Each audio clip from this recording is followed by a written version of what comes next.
मैं परिचय दास, जिसे मूल रूप से रविंद्रनाथ श्रीवास्तव कहते हैं, आज आपसे कुछ बात करने जा रहा हूँ।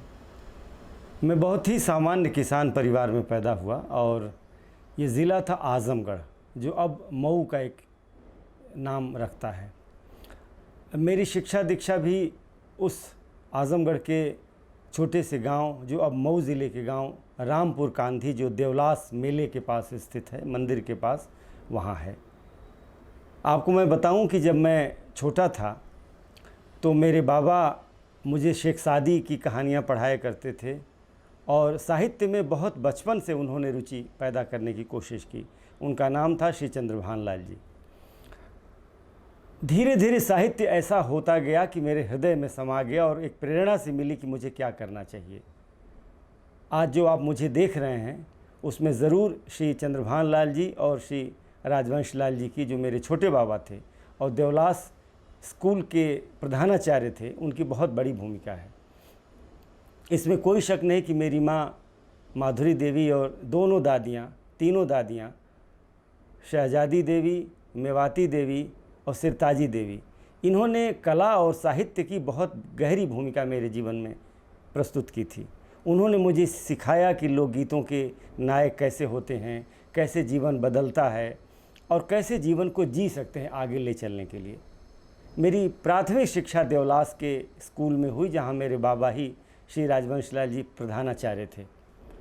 फिर मैंने नदवा सराय इंटर कॉलेज से इंटरमीडिएट के स्तर पे हाई स्कूल किया विज्ञान में, और इसके बाद मैं इलाहाबाद CAV कॉलेज में पहुंचा और वहां मैंने विज्ञान से 12वीं तक की शिक्षा प्राप्त की। लेकिन मैं फिर वापस अपने गांव आ गया और देवलास से थोड़ी दूरी पर एक जगह है मोहम्मदाबाद गोहना, वहाँ के राजकीय इंटर कॉलेज से मैंने BA किया अंग्रेज़ी, हिंदी और इतिहास में। इसके बाद मैं मालटारी, एक श्री गांधी स्नातकोत्तर महाविद्यालय मालटारी है, जो आज़मगढ़ ज़िले में स्थित है। आप दर्शकों के लिए बड़ा रोचक होगा ये बताना कि मैं उस 15-20 किलोमीटर की दूरी साइकिल से तय किया करता था। मैं साइकिल से जाता था और देर शाम साइकिल से वापस आता था।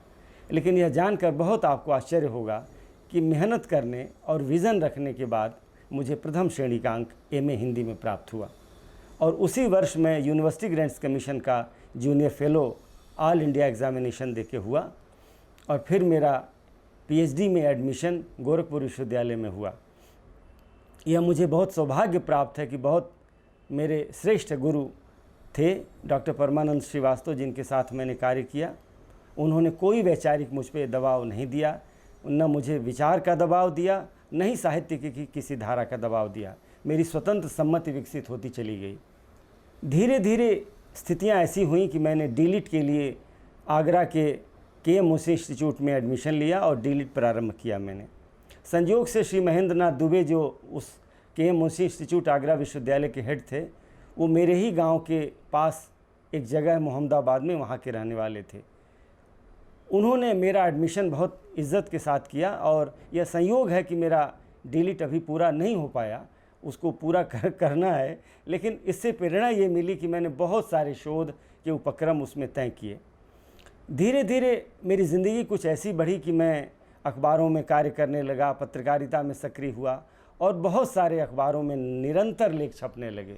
मैं बताना चाहता हूँ कि मेरी जो पहली रचना इंटरमीडिएट स्तर पे छपी, वो 1979 में CAV इंटर कॉलेज की पत्रिका में छपी और छापने वाले संपादक मेरे गुरु अंग्रेज़ी के अध्यापक श्री नरेश सहगल साहब थे, जो आज भी मेरे संपर्क में हैं और मेरे फेसबुक फ्रेंड हैं। मैं बहुत आदर करता हूं उनका।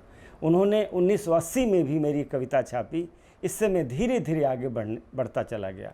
मुझे CAV इंटर कॉलेज में साहित्य के सारे अधिकतर सम्मान प्राप्त हुए और यह मेरा सौभाग्य है कि जो मेरे प्रिंसिपल थे श्री प्रभुदयाल सक्सेना, उन्होंने सम्मान देने के लिए श्री नागार्जुन जी को बुलाया। नागार्जुन जी आए, उन्होंने कहा कि भाई ये कौन सा बच्चा है जिसको सारे ही अवार्ड दिए चले जा रहे हैं। तो लोगों ने कहा कि नहीं, ये निबंध में भी प्रथम पुरस्कार पाए हुए हैं, इन्होंने कविता लेखन में द्वितीय पुरस्कार प्राप्त किया। इस तरह से कई पुरस्कार मैंने अर्जित किए। उन्होंने कहा कि मैं इलाहाबाद हिंदी साहित्य सम्मेलन में रुका हूँ क्या आप आ सकते हैं? मैंने कहा जी बिल्कुल मैं आऊँगा, और मैं शाम को पहुँचा अपने 1-2 साथियों के साथ। तो उन्होंने कहा कि तुम्हारी मातृभाषा क्या है, तुम किस भाषा में बोलते हो अपने घर में? तो मैंने कहा कि यात्री जी बाबा मैं तो बोलता हूँ भोजपुरी। तो उन्होंने कहा कि तब भोजपुरी में लिखेला कि ना लिखेला, ये बतावा हमरा के। मैं बड़ा आश्चर्य हुआ मुझे कि बाबा खुद मैथिली के बहुत विख्यात लेखक और कवि तथा हिंदी के श्रेष्ठतम लेखकों में से एक थे, वो मुझे भोजपुरी में लिखने के लिए प्रेरित कर रहे हैं। शायद वो पहली बात थी जो मुझे भोजपुरी में लिखने के लिए प्रेरित कर चुकी थी अच्छे तरीके से। यद्यपि मैंने कक्षा 8 और 7 में भोजपुरी में कुछ रचनाएं लिख करके अपने विद्यालय देवलास में सुनाई थी, लेकिन बाबा के कहने से मैंने वो धारा ही पकड़ ली और धीरे धीरे भोजपुरी को सीरियसली साहित्य के स्तर पर मैं लेने लगा। बाबा ने कुछ बड़े रोचक संस्मरण भी सुनाए। उन्होंने कहा कि जब मैं कुछ अच्छा लिखना चाहता हूँ, मैं प्रेम की कविताएं लिखना चाहता हूँ, तो जो हिंदी साहित्य की गति है उसमें प्रेम की धारा उस तरह से नहीं है जो बांग्ला में है, तो मैं बांग्ला में लिखता हूँ। कई चीज़ें मैं पाली में लिखता हूँ और बहुत सारी चीज़ें मैं मैथिली में लिखता हूँ। वहाँ से मुझे भारतीय साहित्य और भारतीय इतर साहित्यों के प्रति गहरा संवेदनशील मन मेरा विकसित हुआ, और मुझे लगा कि नहीं, हमें हिंदी और भोजपुरी के अलावा समूचे जो भारतीय और विश्व साहित्य उधर जाना चाहिए। आज जो कुछ मैं भारतीय साहित्य का अध्ययन करता हूँ उनमें इन महापुरुषों की बहुत बड़ी भूमिका है, मैं उनका आदर करता हूँ। जो हमारा लोक संगीत है, जैसे कजरी है, चैती है, ये सब होरी है। पहली बात मैं बताऊं कि इन लोक संगीतों को और लोकगीतों को गाते रहने से एक तो हमारी जो ऋतुएं हैं वो रंगीन हो जाती हैं, हम ऋतुओं को समझते हैं। सावन में कजरी आप नहीं गाएंगे तो ऋतु हरी नहीं होगी, सावन हरा नहीं लगेगा, वर्षा ऋतु के बारिश होने की बूंदों बूंदों का आनंद नहीं प्राप्त होगा। इसलिए जो एक कजरी हम गाते थे या गाते हैं उसमें एक दर्द होता है। किसी का प्रियतम कहीं विदेश परदेश गया हुआ है तो उसकी पत्नी बहुत दर्द के साथ उसको गाती है। किसी का मायका छूट गया, वो ससुराल में आती है तो अपने भाई के बारे में, अरे भैया मोरे आई हैं नवैयावा, समनवा में ना जइबो न नदी, भैया मोरे आई हैं नवैयावा हो, समनवा में ना जइबो न नदी, भैया मोरे। अब ये देखिए जो हमारी धुन है कजरी की, ये बहुत पारंपरिक है, और मैं आपको बताऊं कि कजरी की इतने धुनें हैं कि उस पर शोध हो सकता है मिर्ज़ापुर से लेके। लेकिन इसके लोप का बहुत बड़ा कारण ये है कि लोगों का दिमाग बहुत आधुनिकीकृत होता चला, मॉडर्नाइज्ड होता चला जा रहा है, और जो हमारी सभ्यता गांव से शहरों की ओर शिफ्ट हो रही है, जो गांव से अर्बनाइजेशन का जो प्रोसेस यानी शहरीकरण की जो प्रक्रिया हो रही है उसके तहत ये छूट रहे हैं। लेकिन मैं मित्रों बात बताना चाहता हूँ, आप कहीं चले जाइए अपने गांव को छोड़कर, कलकत्ता चले जाइए, दिल्ली चले जाइए, मुंबई चले जाइए, चेन्नई चले जाइए, लेकिन दिल से आप कजरी को भूल नहीं सकते। वहाँ से भी आप कजरी को याद करते हैं, आप गाते रहते हैं, अपने जीवन में जीते रहते हैं। केवल मैं मानता हूँ कि इसको जीवित रखने का एक बड़ा माध्यम है गाँव में जागृति, नई टीम तैयार करना, नए तरीके से संगीत को डेवलप करना और उनका ध्वन्यंकरण यानी कि रिकॉर्डिंग। अगर रिकॉर्डिंग का लेवल होगा, जो मैं मानता हूं, जो बहुत सी चीज़ें अब यूट्यूब में आ रही हैं, लेकिन मित्रों मैं बताना चाहता हूं कि मैं यूट्यूब में बहुत सीरियस और अच्छी चीज़ें अभी भी नहीं देख पाता हूं। अगर आप कजरी के नाम पर यूट्यूब में कुछ अच्छी चीज़ें खोजें तो चुनिंदा कुछ चीज़ें ही आपको मिल पाएंगी जिनमें व्यवस्थित संगीत है। तो सबसे बड़ी बात है कि अच्छी चीज़ों को लाना, अच्छी चीज़ों को रिकॉर्ड करना भी हमारा एक काम होना चाहिए। उस आधार पर हम कजरी को, चैती को और मतलब अपने जो लोक संगीत है बचा सकते हैं। एक बात बताना चाहता हूं कि पहले यह काम कभी आकाशवाणी वगैरह किया करते थे बड़े पैमाने पर।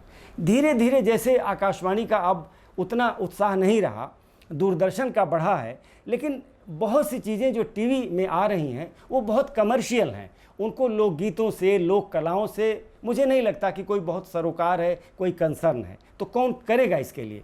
जो हमारे ज़मीन की चीज़ें हैं, धोबियऊ नाच है, गुणऊ नाच है, कहरऊ नाच है, ये सब फर्री है, मतलब हिरऊ नाच है, ये सब हमारे जो लोक कि बड़ी परंपराएं हैं उनको कौन करेगा। जो अगर बड़े चैनल केवल कमर्शियल चीज़ें ही पेश करेंगे, उनको विज्ञापन और टायर वगैरह की चीज़ों से मतलब है कि विज्ञापन से कमा सकें, कोई बुरा नहीं है कमाना, लेकिन जो हमारी मूल चीज़ें हैं गांव की और ज़मीन की, अगर उसको हम उठाते नहीं हैं, उनके बारे में शोध नहीं करते हैं, उनको ले नहीं आते हैं, उनका एक तरह से मैं कहूँगा कि नवाचार नहीं करते हैं नए तरीके से। अब कजरी है, कजरी को अगर समकालीन बनाया जाए, उसको फिर से फिल्मों में लाया जाए, फिर से उस पर सीरियल्स बने, फिर से डॉक्यूमेंट्रीज़ बने। दूसरी एक महत्वपूर्ण बात है कि जो कजरी के गायक हैं, होरी के गायक हैं, जो चैती के गायक हैं, वो किस गरीबी की दशा में हैं आपको मालूम है? वो कहाँ जा रहे हैं? बिरहा के गायक कुछ ही हैं जो अच्छा पैसा कमा रहे हैं, ज़्यादातर बहुत गरीबी में रह रहे हैं। मतलब नौटंकी की तो ये हालत है कि दुर्दशा उसकी है, तो कौन करेगा उसके लिए? एक अकेली कोई अकादमी या कोई एक शासन व्यवस्था नहीं कर सकती। पूरे देश के जो जनमानस है ना, उसको सोचना होगा, उसको विचार करना होगा और इन कलाओं का उद्धार करना होगा। जो कजरी के या होरी के या ये चैती वगैरह के जो गाने रिकॉर्ड हो रहे हैं, एक तो उनके गीतकार स्तरीय नहीं हैं कि अच्छे गीतों को लिखें, दूसरे की जो पारंपरिक धुनें हैं उनको ठीक ढंग से परिमार्जित नहीं किया जा रहा है, उन पर वाद्य यंत्र ठीक से नहीं प्रस्तुत हो रहा है, उनकी संगीत संरचना में कहीं न कहीं गैप है। और दूसरी बात यह है कि उनको बहुत सस्ते तरीके से बाज़ार में कैसेट के माध्यम से, एल्बम के माध्यम से दे दिया जाता है, क्योंकि वही सीमा है। भाई एक गरीब आदमी जो कलाकार है गांव का, वो क्या करेगा? वो सोचता है कि किसी माध्यम से हमारा एक कैसेट, एक एल्बम किसी तरह एनी हाउ निकल जाए बाज़ार में। वो क्वालिटी का नहीं होता, अच्छा नहीं होता।